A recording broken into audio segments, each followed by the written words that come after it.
न कर्म मनारंभा नई स कर्मयम पुरुषोस च नुते न चा सन्न सनादेव सिद्धिम समधिगच्छति। मनुष्य न तो कर्मों का आरंभ किए बिना निष्कर्मता का अनुभव करता है, न कर्मों के त्याग मात्र से सिद्धि को ही प्राप्त होता है। अध्याय 3 श्लोक संख्या 4। व्याख्या।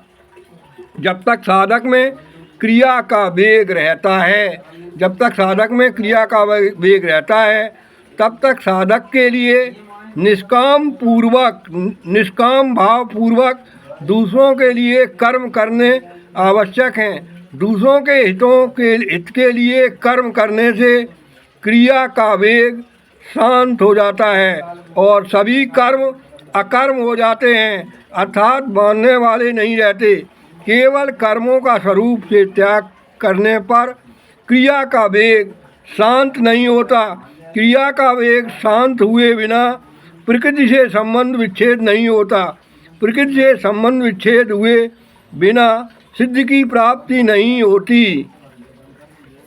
नहीं कश्चित् क्षणमपि जातु तिष्ठत् कर्मकृत कार्यते वासा कर्म सर्वा प्रकृति जेर गुणई।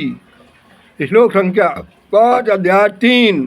कोई मनुष्य किसी भी अवस्था में क्षणमात्र भी कर्म किए बिना नहीं रह सकता, क्योंकि प्रकृति के परवश सभी प्राणियों से प्रकृतिजन्य गुण कर्म करवा लेते हैं। श्लोक संख्या 5 अध्याय 3 का अर्थ। प्रकृति का विभाग अलग है और स्वरूप का विभाग अलग है। क्रिया मात्र प्रकृति विभाग में है, स्वरूप अक्रिय है। स्वरूप अक्रिय है। व्याख्या। जो कर्म दूसरों के लिए नहीं किए जाते, प्रत्युत अपने लिए किए जाते हैं, उन कर्मों से मनुष्य बंध जाता है। अतः साधक को ये तीन बातें स्वीकार कर लेनी चाहिए। अतः साधक को ये 3 बातें स्वीकार कर लेनी चाहिए।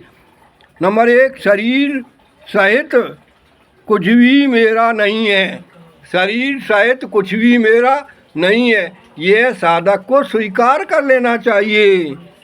नंबर 2, मुझे कुछ भी नहीं चाहिए। मुझे कुछ भी नहीं चाहिए, यह भी स्वीकार कर लेना चाहिए। नंबर 3, मुझे अपने लिए कुछ भी नहीं करना है। मुझे अपने लिए कुछ भी नहीं करना है। पहली बात स्वीकार करने से दूसरी बात सुगम हो जाएगी और दूसरी बात स्वीकार करने से तीसरी बात सुगम हो जाएगी। सह यज्ञ प्रजा सृष्ट्वा पुरोवाच प्रजापति अनेन प्रविद्य धवामेश वोस सी तो वष्ट का मुका मुढुक। श्लोक संख्या 10। देवान भाव्यतानेन ते देवा भावयन्तु भा परस्परम भावयन्ता से परम बाप्स्य थ। श्लोक संख्या 11। श्लोक संख्या 11 अध्याय 3। प्रजापति ब्रह्मा जी ने सृष्टि के आदिकाल में कर्तव्य कर्मों के विधान सहित प्रज्ञा मनुष्य आदि की रचना करके उनसे प्रधानतया मनुष्य से कहा कि तुम लोग इस कर्तव्य के द्वारा सबकी वृद्धि करो और यह कर्तव्य कर्म रूप यज्ञ तुम लोगों को कर्तव्य पालन की आवश्यक सामग्री प्रदान करने वाला हो। इस अपने कर्तव्य कर्म के द्वारा तुम लोग देवताओं को उन्नत करो और देवता लोग अपने कर्तव्य के द्वारा तुम लोगों को उन्नत करें।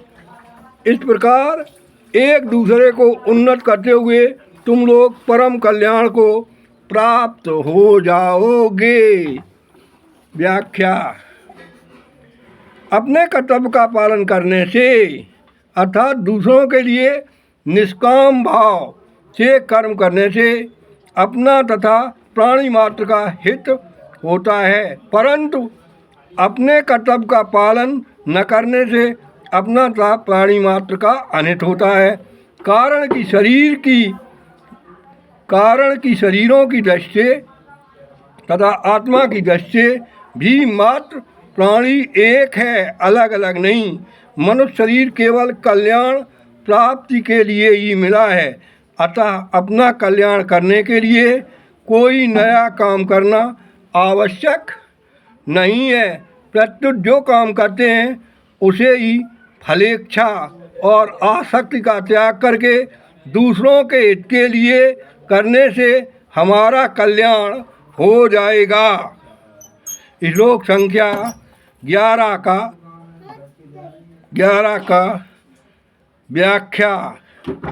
जय हिंद, जय भारत, वंदे मातरम। आदरणीय पूज्य श्री जया किशोरी जी की जय जयकार हो।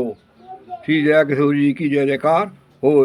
जय हिंद, जय भारत, वंदे मातरम। भारत माता की जय जयकार हो।